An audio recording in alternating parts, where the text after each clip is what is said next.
Hello everybody, welcome back to another Baxter012 gaming stream. Today we're going to be looking at a awesome launch today. It's going to be so cool. Let's just get straight into it. Let's just hit the transition.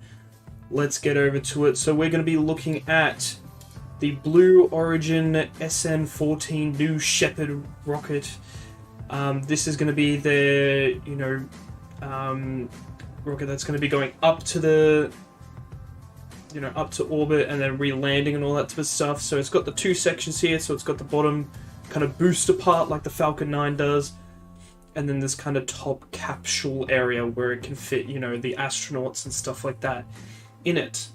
So, we're going to be going over everything to do with the rocket and all that type of stuff. Very, thankful for the Everyday Astronaut for putting this together and his crew, Andrew, all that type of stuff that with his crew that put the website together and everything like that.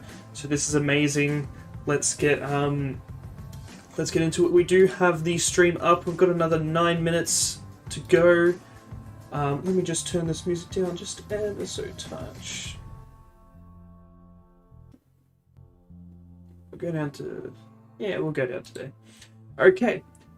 So we're looking at the Blue Origin NS-14 New Shepard. Very cool rocket. It's cool to see other companies try to do the, reusable stuff, doing all that. Basically challenging SpaceX, which is awesome to see. So, we're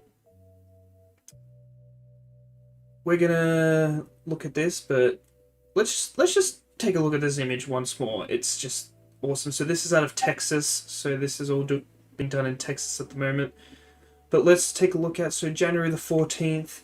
It is currently January the 15th for me, but this is on January the 14th because, America lives behind us. Australia rules, always will.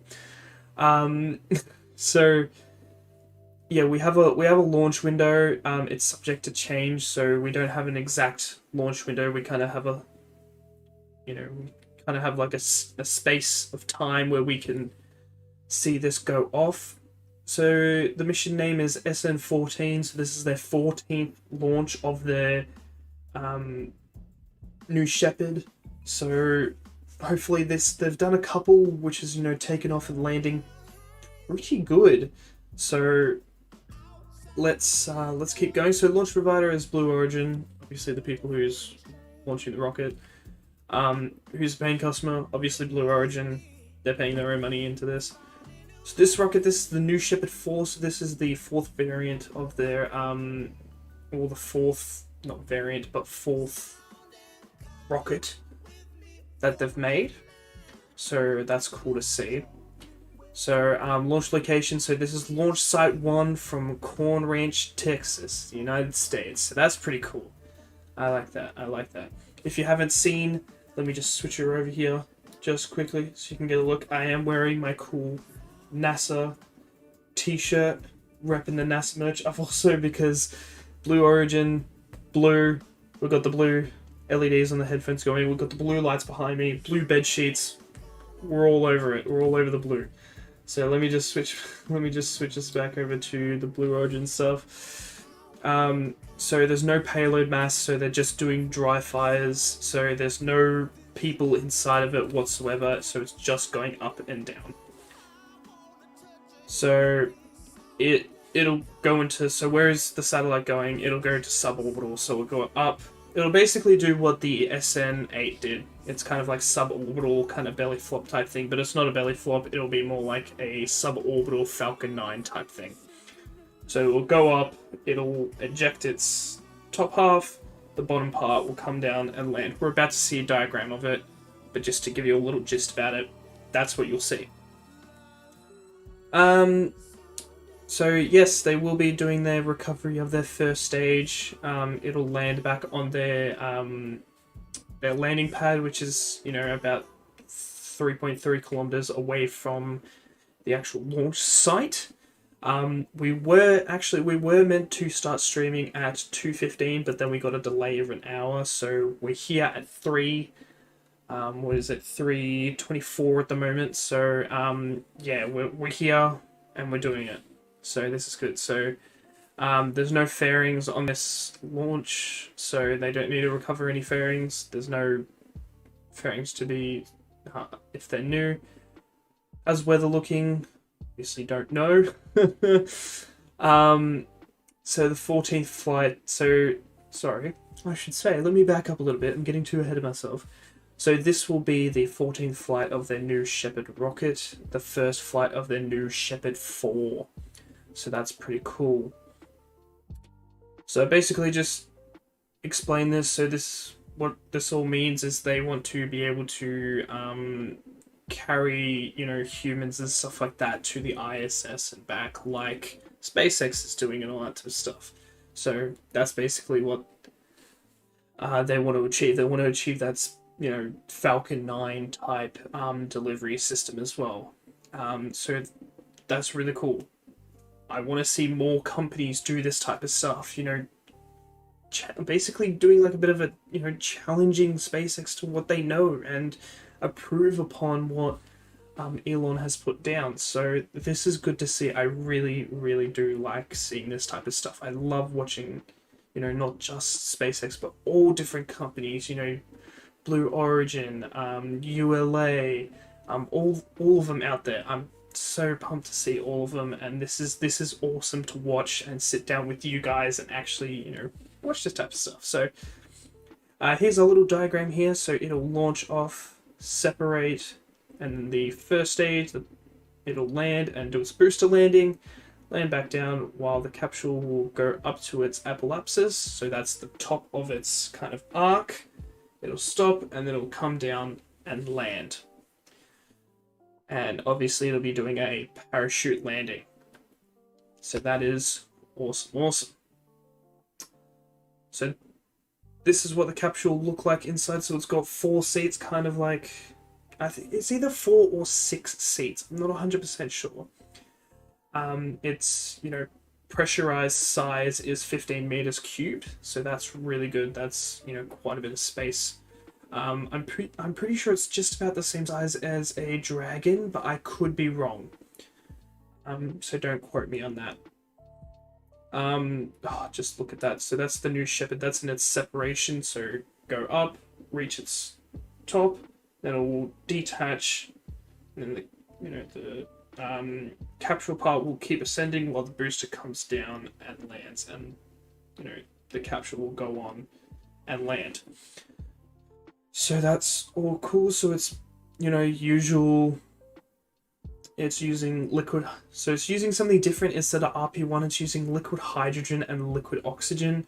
So liquid oxygen always gets used for pretty much everything, but liquid hydrogen is a new fuel that's being used and all that sort of stuff, and it's going to be cool. So it's going to be a different type of flame to any other rocket that you usually see with RP1. And look at that, just a beautiful landed Blue Origin first stage. And that's about it. So this is going to be an awesome launch to watch. Oh, let's turn you down. So they've started their stream. Let me get this into full screen mode here. I will probably need to fix it here. Oh no. Okay. We're Gucci, guys. We are good and well. So if we do encounter any problems, we do have... Oh, the stream's just starting. We do have the Twitter up as well. So let me stop my music.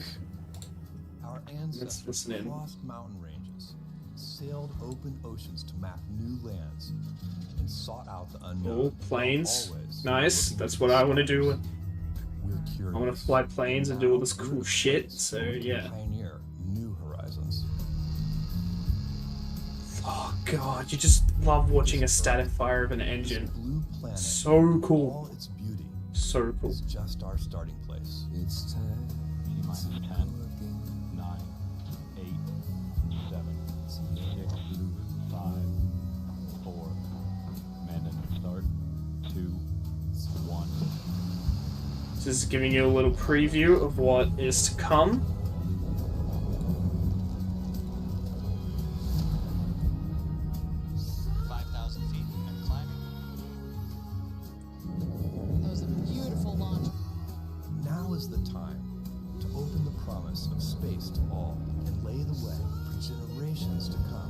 How cool is that? The landing of the first stage When our on the pad. descendants look to the stars, perhaps from a rocky moon or colonies floating in open space, they'll remember this time.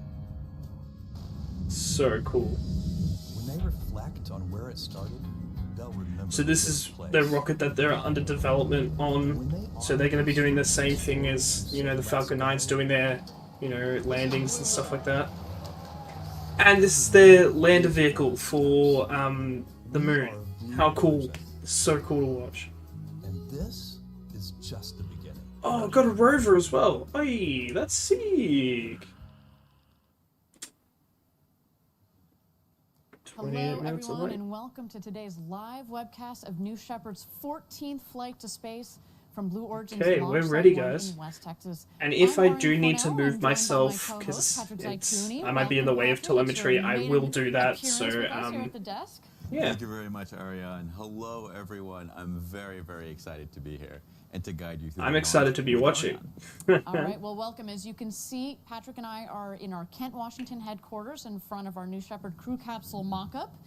A perfect location to be hosting today's launch, as it's all about the upgrades for the astronaut experience that will be flying to space today. Now, before we get started, I do want to say a special hello to all of Team Blue out there watching and supporting the launch. Hey, team. And before we get into the details We of the here, launch, I do we also rocking want it to out. start with the fact that today safety is paramount. Patrick and I are here. We've got this divider here, as you can see. And everyone on the mission is following strict guidelines to mitigate any COVID-19 risks.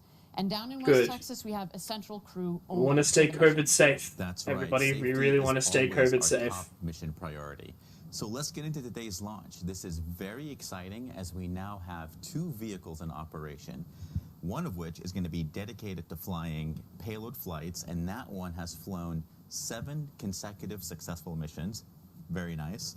And now we have this new vehicle today that's going to be taking its first flight, and this one will be used for astronaut missions. That's awesome. Oh, and sick. As we get closer to flying humans, we of course have been building a history of successful missions proving out the safety of the new Shepard vehicle. And now that we're even closer, we're testing out features geared towards the experience for the astronauts inside the capsule. So why don't we take you through some of those features? Yeah, I Here want to you see have the our capsule. Beautiful crew capsule. Today in the capsule, we will have the 6 seats installed. In one of them will be See, 6. Mannequin I knew it was Skywalker, 4 or who's going up for 6. another flight this morning.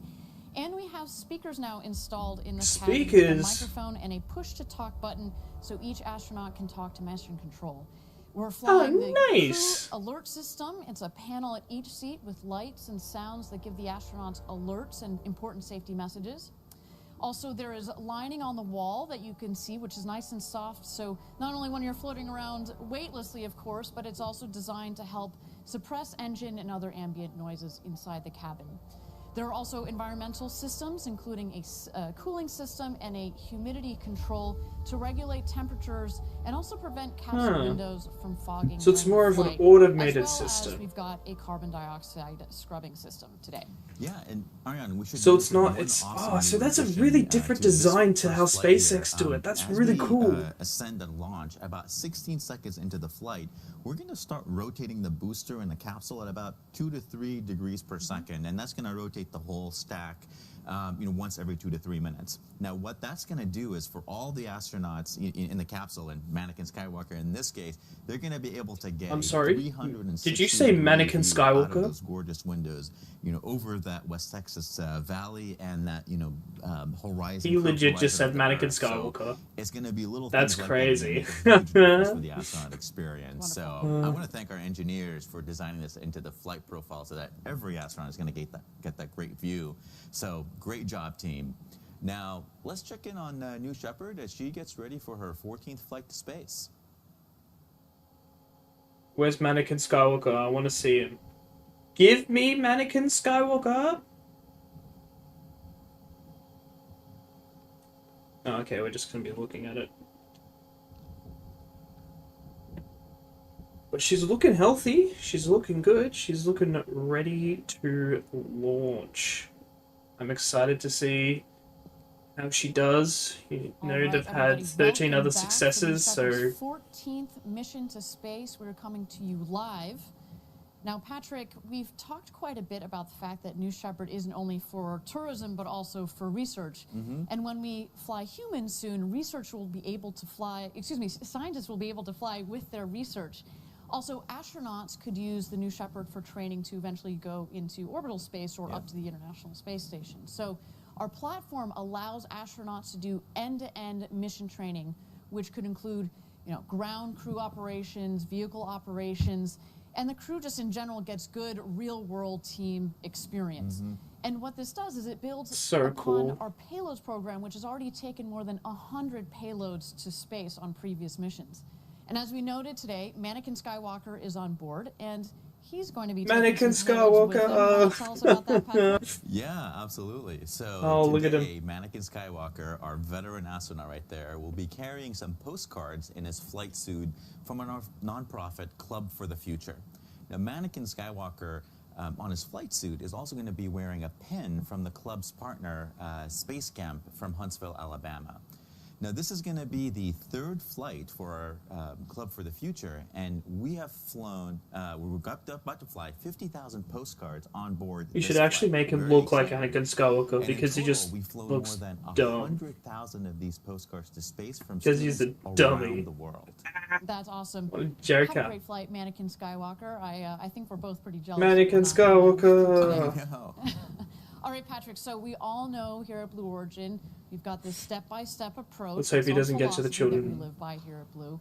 And while today's flight is focused on another big step towards flying humans, it's also we going love to Star Wars continue to memes. prove out technologies and architectures that we'll use. Sorry, on let's other actually listen vehicles. to what they're saying, And because Patrick, I it's believe there are actually interesting, some because I'm technology on learning board as today you're that learning, is so I'm just going to helping shut one of up the now. projects that you're working on. Is that right? But I'll That's chime in right, every and so so I'm often. part of our advanced development programs team, and we're very thankful for all the progress that New Shepard has made. It's a very robust system, and on this mission, we're going to continue to prove it out for human spaceflight. But in doing that, we're also going to be further demonstrating the flight heritage of that BE-3 engine there. That's a liquid hydrogen, liquid oxygen engine on that booster that you see there. Now, for our descent element, which is part of the integrated human landing system, that's the lander for NASA's Artemis program, we're using that same vertical landing, vertical takeoff architecture. We're using same autonomy schemas, and then we're also using the same propellant type for that BE-7 engine there on that bottom of that lander too. Right, okay. Now, if you see right there, that's a BE-7 engine firing Jeez. at Huntsville, Alabama. See, it's got that NASA's purple Marshall tinge Space to Flight it. Center. Gorgeous. I love seeing all that smoke and fire come out of that engine, right? Yeah, and if you look closely, you can see some Yo. shock diamonds in there. Yeah, no, exactly. And that's actually all steam. That's because when you have liquid hydrogen, liquid oxygen burning together, it actually produces, just steam, which is really, super eco-friendly if you're firing these And things in the that's, atmosphere. of course, what we see coming out of the tail end of New Shepard on her way to space, right? Exactly. Very, very same propellant combination. And so, as we saw on our Okay. last flight, we had lunar landing sensors on that one on board the booster, and that allowed us to test precision landing technology for terrain-relative navigation and hazard avoidance. And as you saw there in that picture-perfect landing, our team gathered a lot of great data, and we're flowing into future New Shepard flights with those sensors, as well as to NASA to advance this sensor technology even further. And so in the future, we can take all of that great tech and apply it to our lunar missions. And so with every mission that we do on New Shepard, that's helping propel all the other programs that we have going on. So a good day for New Shepard is actually a great day for our lunar landing system, the human landing system, NASA's Artemis program, and all of the other programs we have here at Blue Origin. Right. We do spend a lot of time thinking about the longer term. That's cool, that's cool, that's architecture, cool. Right? They're all connected somehow, so the work kind of spills over into future projects. Well, so on that note, I would like to roll a film that we have here that compiles all the progress that we've made. And when I say we, I mean our national team. We're working together with Lockheed Martin, with Northrop Grumman, and with Draper to go back to the moon with NASA, and this time to stay. Yeah, this is what we like to is see. The kind of outstanding leadership, outstanding experience that I like to work with. Blue Origin itself brings innovation and modern thinking to the table. Lockheed Martin and Northrop Grumman and Draper all bring an extraordinary experience, not only from Apollo, but before Apollo into the present. We We've been developing the BE-7 for several years. Cygnus has been flying resupply missions to the space station. Orion has been in development for a long time. And so these technology demonstrations that have been developed in the context of those programs have already been underway. It's amazing to think that we're only 6 months into this program, and the number of tests we've done on this program compared to anything I've ever worked on before is just mind-boggling. In the base period, we've conducted a campaign of 25 specific risk reduction tests in 8 technology areas that are fundamental to returning humans to the surface of the moon. We've taken our sensors and flown them on the new Shepard vehicle right to the edge of space as they execute a profile that's going to match the speeds and the altitudes that our actual sensors will see as we go down to the moon. The BE-7 testing is happening out at the East Test area at Marshall. Look at that, like, kind of like secondary little flame there. That's kind of sick, like in the middle, right there. We're using actual LiDAR sensors to test out docking with already existing software. We have a full-scale model of our vehicle down at the Johnson Space Center, where the crew is able to come and interact with that vehicle, test it out, kick the tires. We must have a future for our grandchildren and their grandchildren. We were given a gift, this nearby body called the moon. And it's this generation's job to build that road to space so that the future generations can unleash their creativity. None of this is easy, all of it is hard. Big things start small. Oh. Patrick, it's amazing to see the progress that has been made in what is relatively a short amount of time. So kudos to your team and you and the whole national team. If you all would like to see more, we did post the full version of that video on Blue Origin's YouTube channel, so go check it out. Okay, we are at T-minus 16 minutes and 40 seconds to go until launch. Why don't we take a moment here and check out our rocket as she prepares for her maiden flight to space. Big leaf on the side there, looking cool. Got all the propellant loaders on the left-hand side of the screen there, where I'm, blocking a little bit of it.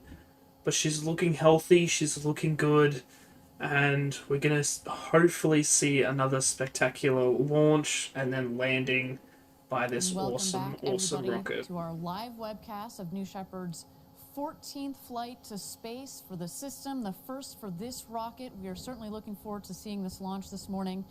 But before we get there, let's talk about the incredible work that we're doing down in Huntsville, Alabama. Now, Huntsville is where we've been developing our BE-7 engines and where our lunar program office is based. Huntsville also was the home of the Saturn rocket, which took Apollo astronauts all the way to the moon and back. So it's fitting that it's also the place where we've decided to put our lunar program office. We've been growing our presence in Huntsville, and it's also the home to our high-rate engine factory, which just less than a year after it's been open has 145 people in it. Our very own Jackie Cortez was in Huntsville recently and filmed a short tour of the factory, so why don't we take a look? Sorry guys, here we are. I am going to be yawning because it is currently really late. There is a lot and I'm really tired, here at our full-rate engine production facility. Blue Origin is developing both the BE-4 engine and the BE-3U here in Huntsville. And it's also home to Blue Origin's lunar program office. This is the BE-4 engine. It is 550,000 pounds of thrust, and it is built right here in Huntsville, Alabama. BE-4 is powering both Blue Origin's New Glenn rocket and United Launch Alliance's Vulcan booster.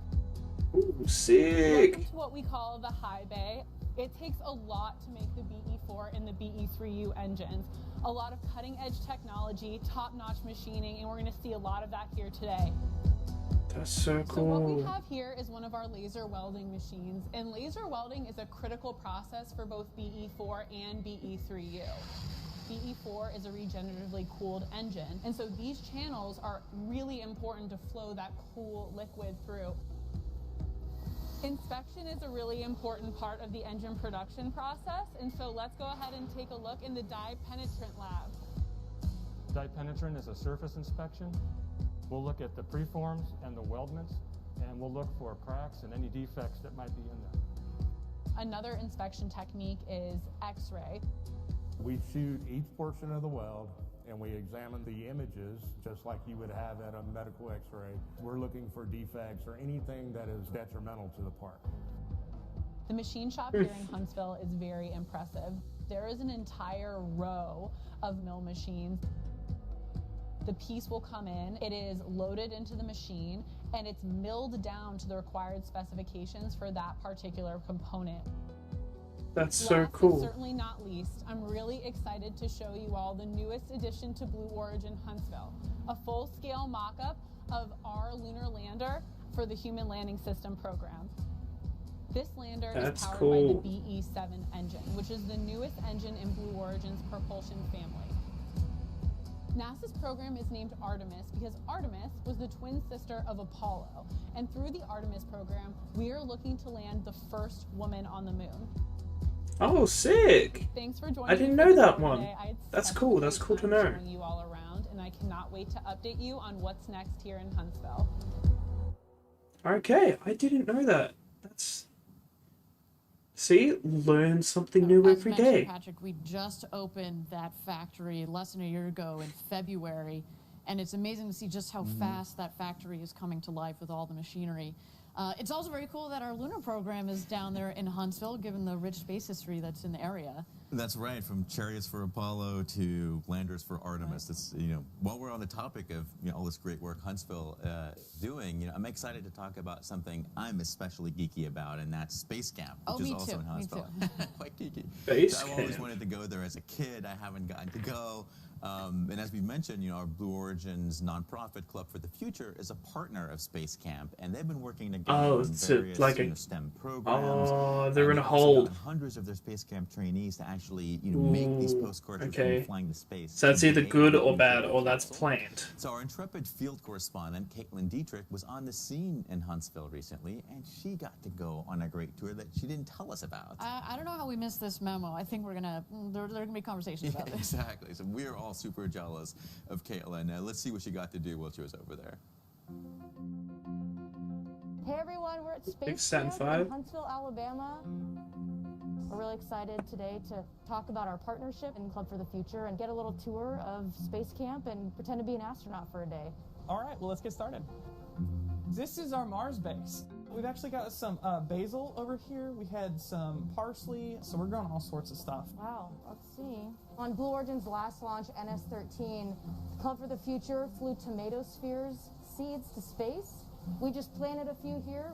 Okay. Tomatoes on Mars. Yes. I love it. So we're going to head over and actually jump into Discovery. We tried to do as much hands-on and immersive activities as we can. Houston, we have a problem. Engineering design challenges, the missions and the simulators are of course a huge part of what they do here. So basically this is just going to get the idea of what it feels like to be out of control, and like a tumble spin. Do I get astronaut wings after this? That is a cool rocket. Wow. That's so cool. Never gets old. Whoa. Whoa. Is that a full scale of the Saturn V? There she is. So we're about to see Saturn V and F1 engines fire on the historic 4670 test stand. One day soon, you'll see New Glenn's BE-4 engines fire on that same stand. All right, so let's check out our human landing system here. We got Lockheed Martin, Blue Origin, Northrop Grumman, and Draper all working together on an integrated human landing system. And now it's time to go back and build a sustainable present. Club for the Future's mission is to inspire youth to pursue careers in STEM and help visualize the future of life in space. This is like... So you've been making some cards with the kids, and we're able to send them to space. So what they're in is like the ISS, I'm guessing? This gives them the opportunity to see that space is about creativity too.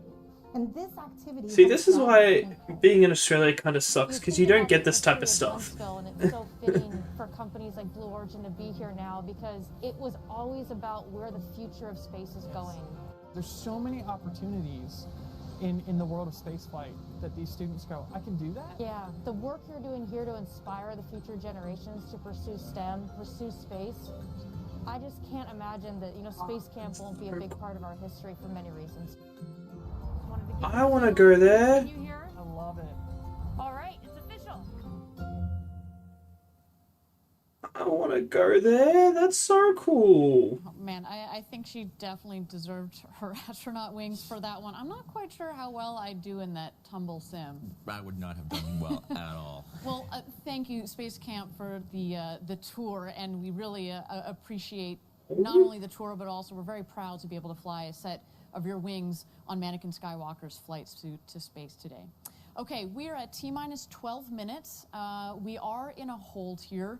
We've said it in previous webcasts.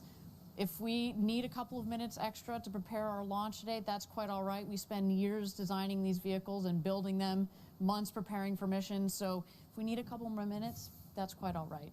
But while we have a couple of minutes here, why don't we talk about kind of the broader mission that we all in the space sector are a part of, and that's inspiring the next generation.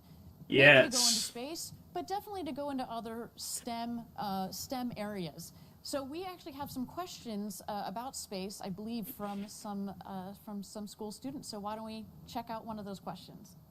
Hello, Blue Origin. My name is Alexander Mather from Fairfax County, Virginia. When I first arrived at Space Camp, I had no idea that my life would forever change. I learned that the opportunities in space are as vast as space itself. I'm trying to be me, but he's definitely reading it off the screen. Is the new Shepard. Oh, why wouldn't you? You wouldn't, like, do it off the top of your head, so... How do you make a rocket reusable? I understand the concept, but the way the system works is far beyond me. Help us understand how Blue Origin built the new I can help, reusable but launch she'll vehicle. answer. Great question, Alex.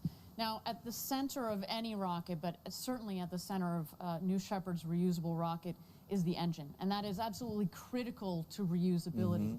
Because what that engine allows us to do is take off like a regular rocket, but because it's throttleable, we can pull back on the throttle.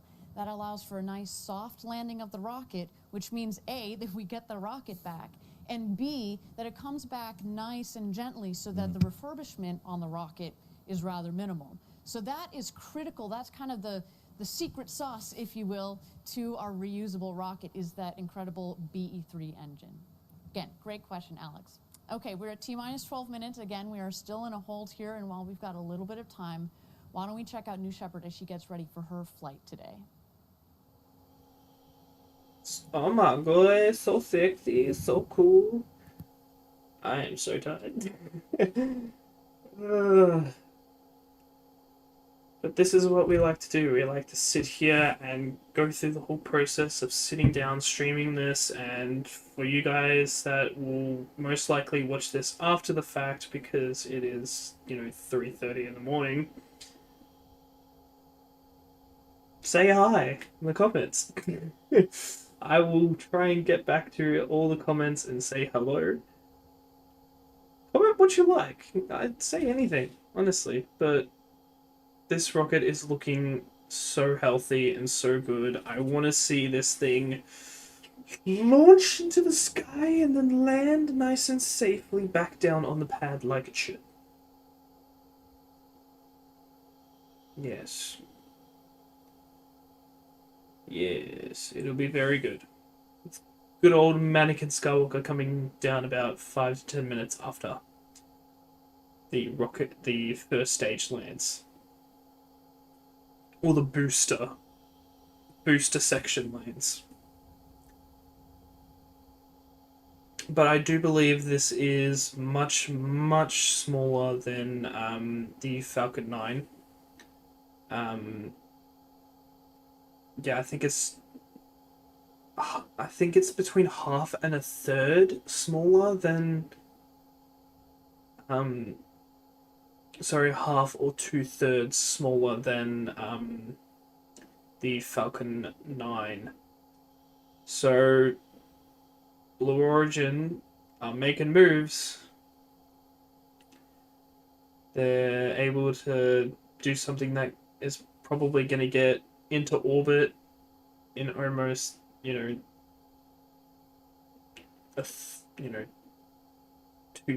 the size of a Falcon 9, which seems crazy, but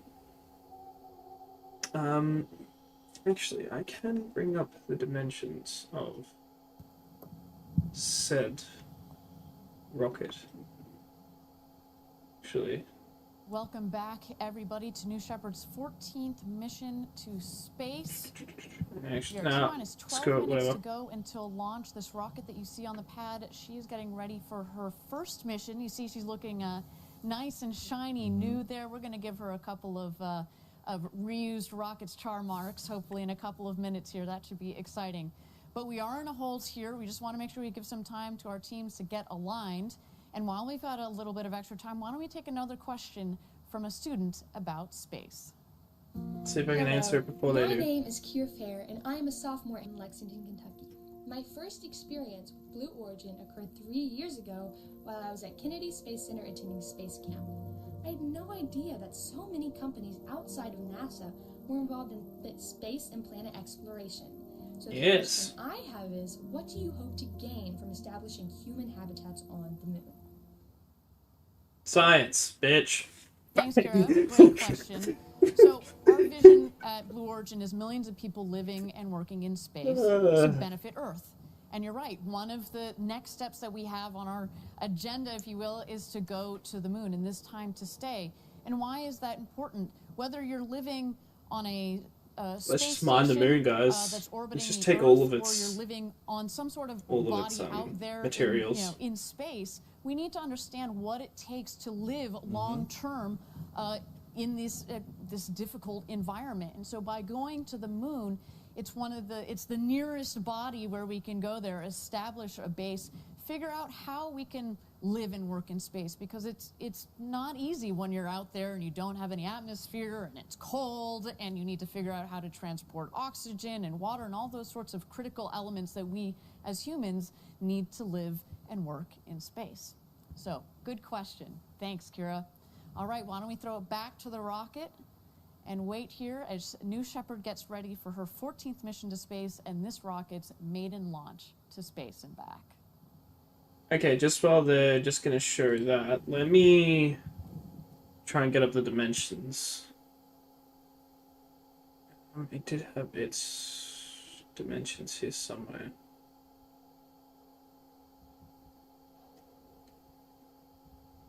I swear I saw it before.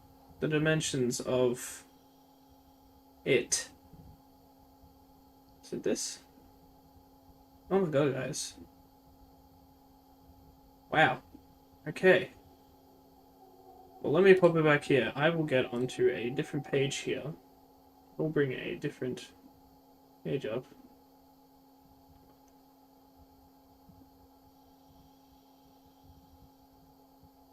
Oh, sorry. No! Bastard.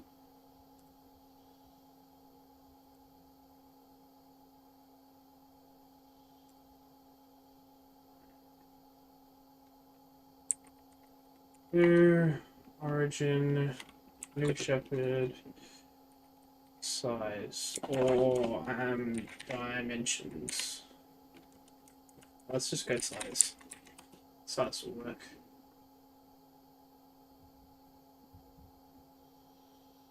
Ah! Here we go. 18 meters. Okay. How big is the Falcon 9? Falcon 9 height.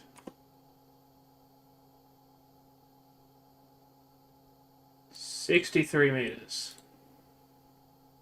What do we say for 18 meters? So, yeah, about a third of the size of. Wow, that's intense. That's crazy intense. Like, wow. Rightio. So yeah, the New Shepard is like this big, and Falcon 9 is like this big. Wow, that's kind of crazy. That's insane. So we're still in a hold, guys. We're just waiting for some sort of update. I will bring up their Twitter on my phone here. Actually, whilst they're just doing nothing, let's check their Twitter together. Why not? Any updates from the crew, the team? Broadcast starting now. Absolutely piss all.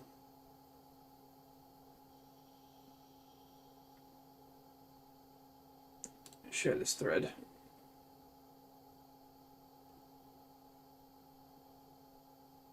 Yeah, so nothing new happening.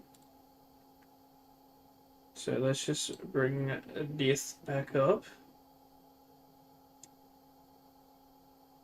And yeah, let's just wait it out. Wait it out until they tell us what's going on. So still in a hold, just waiting for stuff to happen.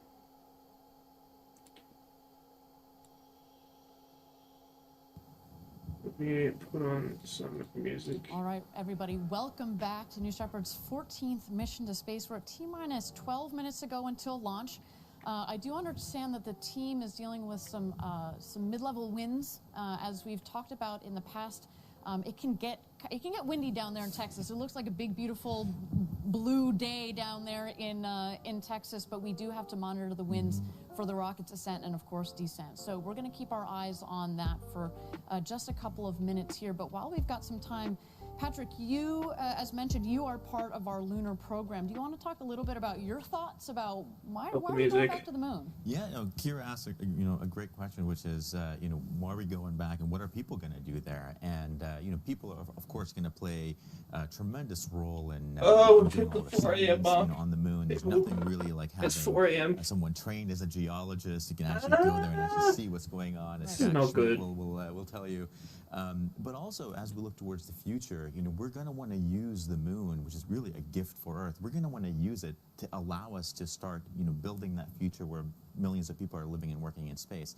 And what it means is we're going to learn how to use all of the local resources there. So the lunar regolith, the water ice that's there, and many other things we probably haven't even discovered yet. And so we need people there to help, build all that infrastructure and then slowly start to come back off the surface of the moon and start building all of these great things that we want to have, in space, all over between, the Earth and the moon. Right, right. I mean, sure, we went there 50 years ago, but there's so much more to learn. That's right. And especially as technologies have evolved over the last 5 decades, there's so much more that we can learn. So it's critical that we go back. And as we said, this time it's to stay. Yeah, and by the way, we've actually never sent people down to the South Pole. So that's an entirely different part of the moon that is extremely special, that we've never been there. And I can, we get so excited about all the great things we're going to, discover there, all the awesome surprises we're going to have. Yeah, that will be a very, very good day. Mm-hmm. Okay, well, we are at T-minus 12 minutes. As mentioned, we are still in a hold here, waiting for some mid-level winds to clear, and we've got our eyes on that. So we're going to give our team a couple more minutes. And while we've got a couple more minutes, let's see a question from one of the schools out there. Hello, I'm Beth Mattingly, and I'm a 3rd grade teacher at Heritage Elementary School in the Madison City School System. My daughter went to Space Camp as part of the curriculum in Madison City Schools. Space Camp really opened her mind to the what-ifs and possibilities of new things. This inspired me even more to bring space-related STEM into the classroom. By the way, we talk about this is my opportunities. keep me awake juice. Will exist in space If I drink it, that means I'm falling asleep. Visions of millions of people living and working in space to benefit Earth is realized. Thank you, Mrs. Just Madden. cut her off there. That's Jesus a wonderful Christ, question. come on. Right now, when people think of space, they might think, well, it's for engineers and scientists, and it's true. We need a lot of excellent scientists and engineers, but when we're ultimately well, we need the people to make the babies. In space, we're going to need not just the engineers to get us there, but we're going to need all of these other people and other careers to help sustain people as we live and work in space. So we're going to need teachers like you. And we're going to need lawyers, we're going to need business people, we're going to need farmers, we're going to need people to make deliveries, we're going to need all sorts of people when about we're a pilot? living and working in space. What do you think, Patrick? Yeah, I think, Iron, you've hit it right on the head. You know, right now we're going up there to, you know, explore or conduct experiments, but at some point we're going to be up there to live and work. So you can imagine all of the skills that it takes to live and work are going to be required up in space. It's just, you know, you're going to, you know, you're going to be a space chef or whatever. Right. And eventually, you know, our goal, like we said, is to go to space to benefit Earth. So we're going to want to lift a lot of that heavy industry, you know, off of Earth and actually do it in space. So I imagine, you know, a world in which we're going to have folks up there, you know, working on all of the, you know, really heavy industry, whether it be, you know, generating power I'm just going or to slide building down really in my heavy, chair. complex machines. You know, Get all comfy. of those skills. Feel like I'm going to be here for a while. We're also going to need the filmmakers and the poets and all the people that are going to, you know, look and stare out the window and look back at planet Earth and write all the things that are going to inspire us to, you know, keep going out into space. Think about all the songs and the books and the movies that have been created already. And that's just with, what, 500 people or so that have ever been to space? Yep. Can you imagine once we've got millions of people living and working in space, the type of inspiration that they're going to have? I can't wait to see what is in store. Hopefully it doesn't turn out like, wonderful question. Appreciate it. you know, Okay, we are at T-minus deliver 12 us the minutes, and we moon. continue to be in Go our check goal that out on here. my Let's check channel. out New Shepard on the pad as she gets ready for her 14th mission to space, and this rocket's maiden flight. Alright, let's check on some music whilst we wait.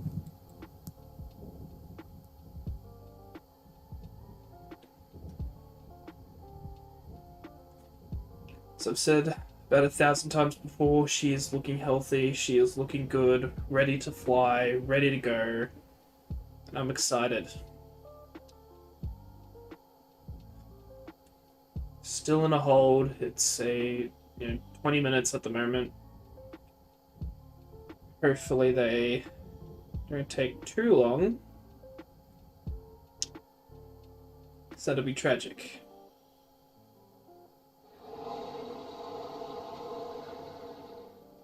Oh.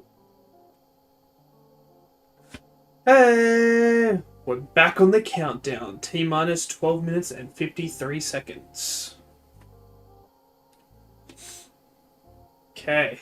This is what I like to see. Counting down. Getting going. Woo! Happy man to see this. See this beautiful countdown. So I want to see this baby soar. Thank you, everybody, for joining us for our 14th New Shepard launch to space. We are at T-minus 11 minutes and 30 seconds to go until launch. I understand we have just cleared the hold. Our team is ready to go, so thank you so much for your patience. Let's get ready to launch this rocket. I'm super stoked that we're going forward. Okay, we just had a couple of wonderful Get ready, questions from guys. schools around the country. Let's just here, get ready. I'd like to also send some shout outs to some other schools around the country, those that have sent some postcards that are flying on New Shepard today. So we've got Not me. Peak Preparatory in Arizona. I want to send a special hello to a star student there. Hi, Abby. In Florida, What about we are Australia? One Rocket Factory. A special thank you to Grove Park Elementary, Andrew Robinson Elementary, and more.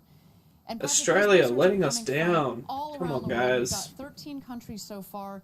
And fun fact, today's flight officially completes the 7th out of 7 continents. We have one postmark from a British research station in Antarctica. Isn't that cool? That's quite awesome. Literally, Or cool. literally cool, very cool. It looks very if you barren. want to send your postcard to space on New Shepard, visit the club's website for directions. Now, why don't we take a quick breather here? Let's and take a check look out at New it. Shepard. The She old gets photo. ready for her flight. This is called Clubs for Future.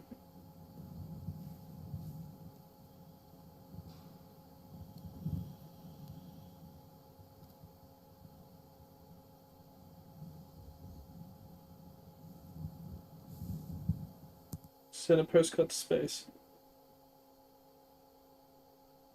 Create postcard. This is gonna cost me money, I'm gonna be so mad.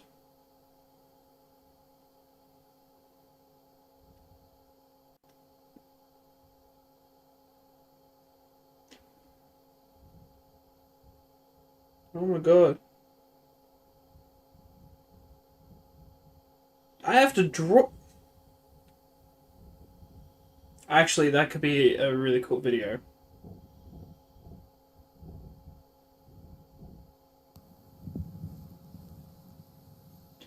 Okay, yeah. Alright, so we're going to have to do this on that is the a PC. live look at New Shepard about to make her final preparations to go to space and back. Patrick, while we have another moment here, why don't you take us through a profile of the flight today? Yeah, that sounds great, Ariane. So many of our viewers, I think, are going to recognize this. We've done this again and again as we keep practicing and maturing our suborbital system. So we're going to start out by launching both the booster and the capsule, off of our launch pad. We're going to shoot up quite quickly, and at about 2.5 minutes after launch, we're going to shut down that main engine on the booster. Shortly thereafter, we're going to separate the capsule and the booster. They're going to obviously keep ascending up because of all the speed we've actually been able to impart on them.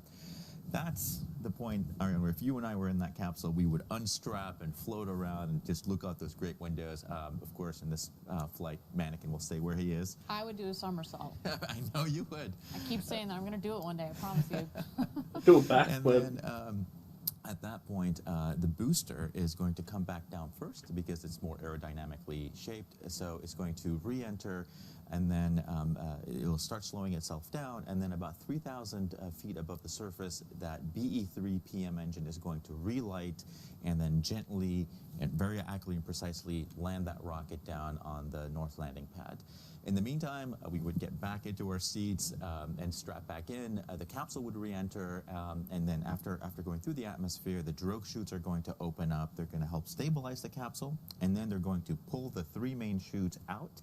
We're going to see 3 great big chutes open, slow down the capsule, and then just before touchdown, we're going to see our terminal descent system shoot out a puff of air, which is going to kick up a lot of dust, but that puff of air is going to allow a pillow soft landing for Mannequin and our future astronauts. Wonderful. 1 to 2 miles an hour, right? Dude, Super his soft. pocket's like Should be a nice, stuffed. beautiful launch and landing today.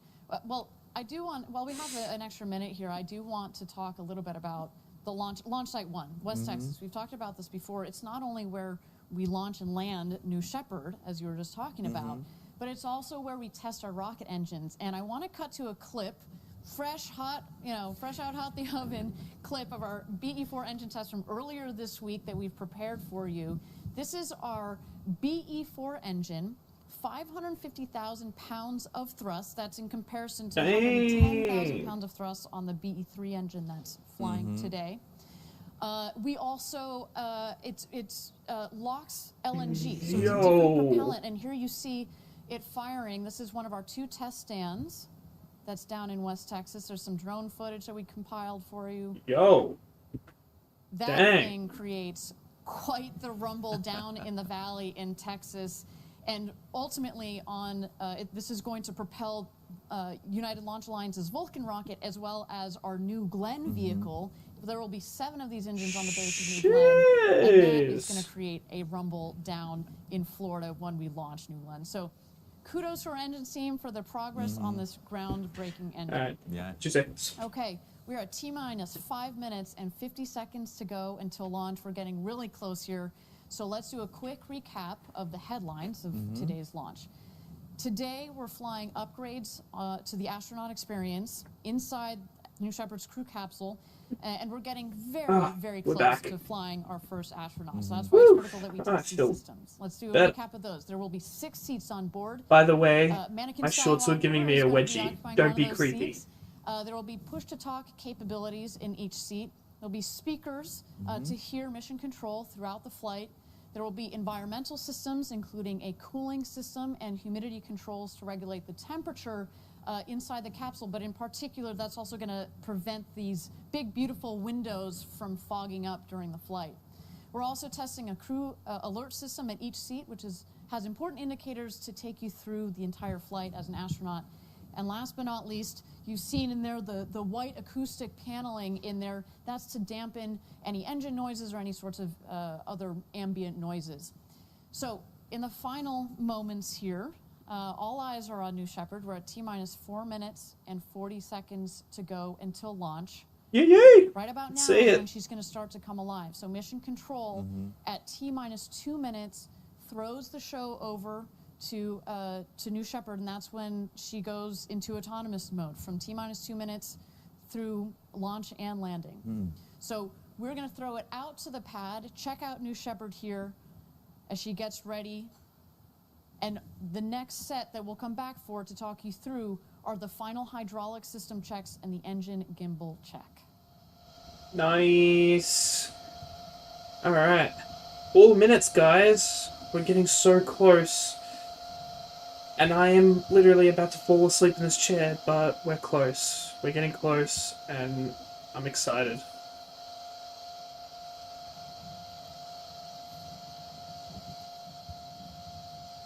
You can see her settling in. She's looking fiery, she's looking good.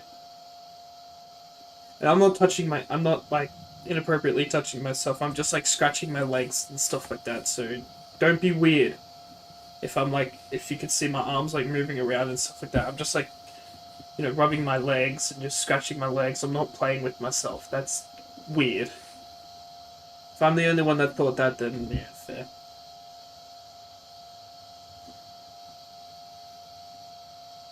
United States, USA. The US flag down there. Yeah, I should probably... Oh no!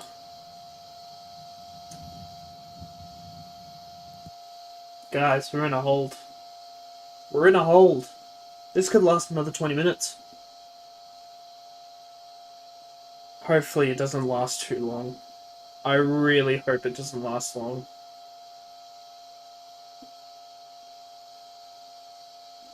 Yes! Okay, cool. Only lasts for like 2 seconds. That's good, that's good. So about 50 seconds away from autonomous mode being kicked in, and we'll see the little engine down the bottom there start to gimbal around and get ready and prepped for launch. Ah, it's been a long wait, but we're here, we're ready, and I'm excited. Yeah, if, you know, above me here is like all the velocity and terminal guidance, I'll move myself out of the way so you guys aren't, you know, what the fuck, why are you saying it's like 20,000 feet, we can't even see that. I'll move myself out the way. I'll try and make it as quick as possible, but I'll try and move myself out of the way.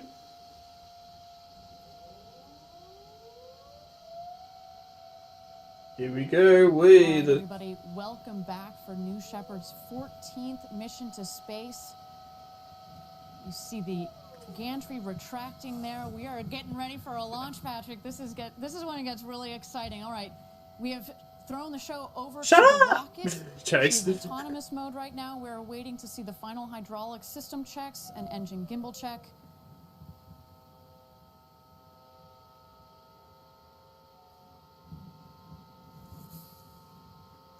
Gimbal. Oh, you can see the there you go. You flaps see moving. Aft fins, making sure they've got full clearance there. There are 4 fins on the base of that rocket. We want to check these aerodynamic surfaces and systems before flight. This is just exactly what a pilot does on an aircraft. Gimbal. I want to see engine gimbal. Waiting here for the engine gimbal check. You see the nozzle there peeking out. There it goes. The engine is also obviously to propel the rocket, but is critical in guiding the rocket on its ascent, but as well as on its descent as it comes into land on the northern landing pad just 2 miles north of where the rocket is taken out. 40 seconds, 40 seconds. Here we go. I'm excited. All right, and let's see this puppet fly. Troll. Here we go, New Shepard. Have a great flight, Mannequin Skywalker. Enjoy that shiny See you later, Mannequin Skywalker. We'll see you back home soon at Launch Site 1.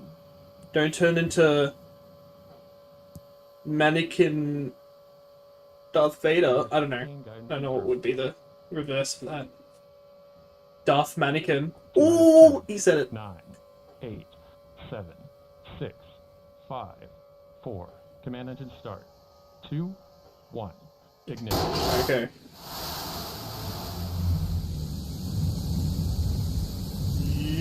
Yo, listen to to the sound of that. Puppy! Alright, moving myself over. Yo, look at that! Right past the drone. From New Shepard has cleared the tower on her way to space from Launch Site 1 in the West Texas desert with Mannequin Skywalker on board. That's sick. Right about now, the fins on the aft portion of the vehicle are going to help the vehicle do its roll maneuver. The booster is going to be rolling at about 2 to 3 degrees per second, which equates to a full rotation of the vehicle every 2 to 3 minutes. This, of course, is to give the astronauts a 360-degree view Reaching during max the flight. Q. All right, coming up here on max Q, maximum dynamic pressure on the rocket. It's the toughest portion of the flight for the rocket. And we've confirmed max Q. Excellent. Yep. So, past the point of All right, you carrying. can see on the top right side of your screen, that's where you can follow along as we're gaining speed as she climbs up towards space. In the bottom left corner is the altimeter, noted in feet above ground level, although you may have noticed upon at liftoff we were sitting at 3,700 feet above mean sea level. That's the altitude of our West Texas launch site. So we're way past the sound barrier now, guys. Way past Now, max Q. Mannequin Skywalker, and they're starting to feel those G's, around 3.5 G's on the way up to space. It's very similar to a roller coaster, but in that horizontal position of the seats, definitely is a much more comfortable ride. More comfortable. Maybe. I don't know. I've never been on a rocket, so I can't, brag about that or, say anything about that. Coming up to MECO, so Right, main now engine approaching cutoff. Main engine cutoff, or MECO. So we're going to shut off the BE-3 engine. There we go. Main engine cutoff. MECO is confirmed. Losing speed. Now you'll notice that the booster and the capsule are continuing as their combined ascent to space. As you watch the altitude continue, Stage separation. speed is dropping, of course, as it no longer has the propulsion from the BE-3 engine. Do we have a confirmation? Separation of the two craft is confirmed. You can start to see the two craft in the screen. So I'm guessing it's taking its speed off. Its speed and altitude off. Thank you again, everybody, for second joining us stage, live so for capsule. New Shepard's 14th mission to space, the maiden launch for this rocket. So far, everything appears to be nominal. The two craft have separated. Right about now is when, if you were an astronaut in there, that's when you'd be able to float around, gaze out of those huge, gorgeous windows,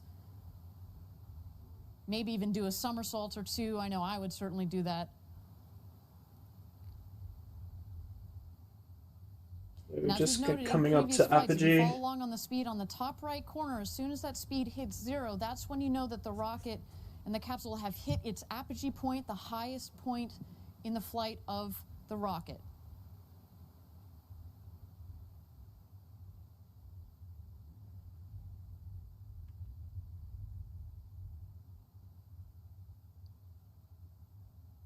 Good. And we've hit apogee. We're at apogee, guys. There you go. It's hit 0, and now they are heading back home. We should have an unofficial apogee altitude coming up here shortly. But we have gone well over 100 kilometers. The Kármán line, the official line of space, and there it is, 350,827 feet above, I believe, mean sea level. So that is excellent. A great flight, well over the Kármán line. Mannequin Skywalker is an astronaut once again. Now the capsule should be continuing to do its slow spin. Everybody gets a window So seat I don't know in the which capsule of New Shepard, telemetry this is going off. everybody gets the Booster perfect or view. capsule? I would imagine it's booster. All right, the at two the craft are moment. heading back home now. The booster is going to beat the capsule back home. Obviously, it's more aerodynamically shaped, and so it's going to come down first. Right about now, in the next 10 to 15 seconds or so, this is when we expect the rocket to hit atmospheric pierce point. That means that's when it's coming back in, and it's back home from space, and it has enough air pressure upon which it can use its aerodynamic surfaces to push, and that will help guide the rocket back to its landing pad, again, 2 miles Wedge north fins of where it's taken deploy, off from. whatever that is. We have confirmation that the wedge fins have been deployed.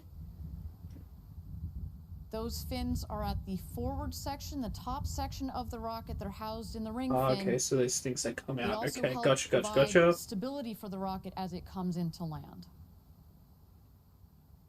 So kind of like the grid fins on a Falcon 9. Similar concept.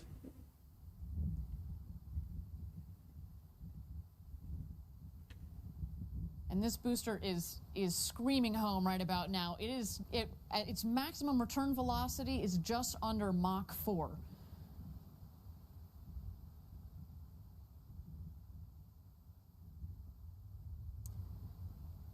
So we're looking now for the drag brakes to deploy. As soon as those deploy, you'll see the speed come down very rapidly. You're starting to see that in the top right corner there. So seeing that now. Awesome. Booster restart. And then in quick succession, we're going to get the BE-3 engine to restart. The landing gear will deploy, and then the booster will come in for a nice soft touchdown. There are the drag brakes.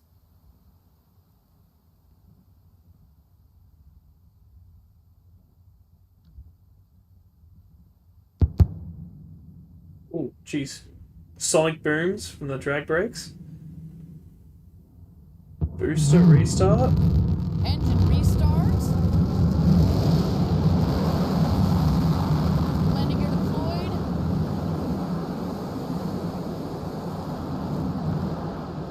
Oh, it's having to move over a little bit. Oh, nice. And touchdown. Welcome back, New Shepard. Nice. Team back here at headquarters enjoying our Not exactly center, but hey, a landing is a landing. Did a nice little maneuver there to bring it back to the center of the pad, but that is what we're looking for. A completely autonomous system, Patrick. That never gets old. That's the type of stuff that makes live rocket launches and landings so When you see the exciting. landing of the thing, Every time I see that booster come back, it's just like your heart's in your throat. But it's so exciting to see it actually come back and just perfectly land down there. Capsule? Incredible. Kudos to our whole team for adding yet another rocket to our fleet. Wow. Okay. Well, the show is not over. That's right. We still are waiting here for the crew capsule to come back. As noted, first the drogue chutes will deploy. Those are like the... It's going to land right next to it. That'd be kind of cool. The mains will then deploy. You'll also see the mains then inflate to full inflation. And once they're fully inflated, that's when the crew capsule starts to slow down, comes in, a nice 15, 16 miles an hour, a nice cruise back home. We'll wait for it to come back in to our valley in West Texas, and it will land. And just as we talked about, just in the last milliseconds, the retrothrust system fires, and it creates a nice pillow, air pillow, if you will. So Mannequin Skywalker, by the time he touches down, it's just at about 1 mile an hour. It's a nice, soft touchdown. All right, here we go. And there we go. The crew capsule has its mains deployed, fully inflated. Oh, that's so cool. Hey, bro, watch your jet. Watch your jet, bro. That's kind of close. This guy's a professional, I'm guessing, so he's allowed to be that close. Shot. You know, Mannequin Skywalker. I mean, if he had adrenaline, his heart would be thumping pretty hard. What a day! All the way up over the Kármán line and back, coming in for a nice soft cruise back into our West Texas Valley there. Just about 400 feet above ground level. We're waiting for the retrothrust systems to fire. and then a nice soft landing.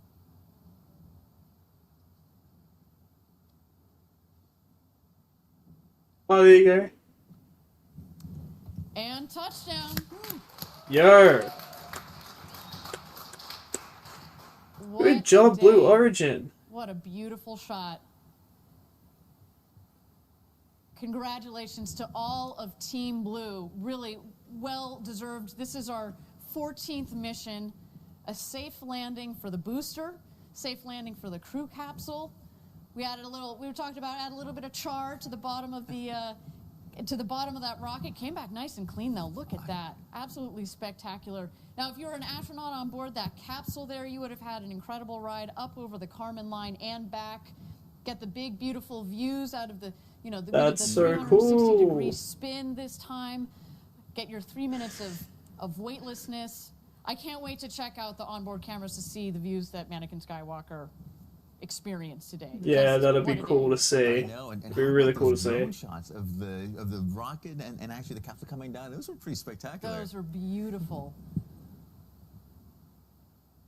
Looks like a nice, clean landing right there in the desert. Everything looks to have gone perfectly today. That's so cool. Our recovery crew is going to be headed out to the crew capsule to open up the hatch, inspect the craft, greet Mannequin Skywalker, and retrieve the postcards on board. Yeah, I always think about this moment when I try to visualize, what would it be like to actually fly on New Shepard and be coming right back down. And so you just landed safely, the hatch just opens, and now for the first time you step out of the hatch, back onto Earth, and you're an astronaut.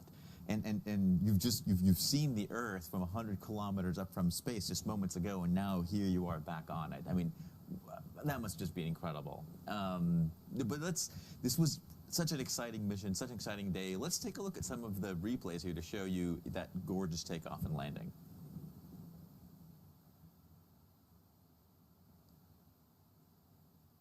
There we go, the BE-3 engine firing. 110. No, I'm just moving myself back out of the way. Pounds of thrust, pushing that rocket and the crew capsule up to space.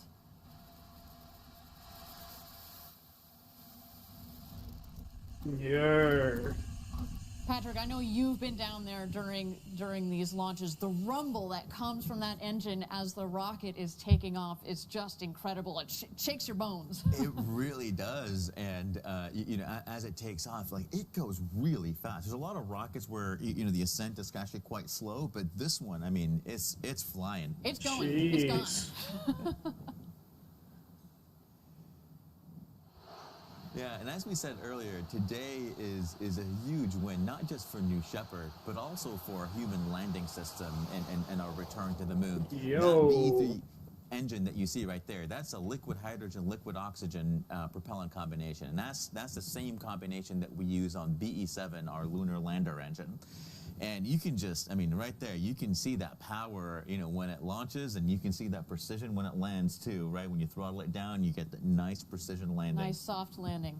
And so, if we were just building New Shepard just to do this mission, this That's sick. mission, we would have probably chosen, a different propellant type. Okay, we're gonna turn this down. Switch over to here, guys. I am going to basically, I'm just gonna switch over to here. Bring this up. You guys can sit with me for the process of this. But yeah, how cool was that launch? Holy crap, that was so awesome to watch. Another competitor for SpaceX, in the flying industry or the space industry and stuff like that, doing their reusable system and stuff like that. We, learnt a lot about New Origin and everything that they do.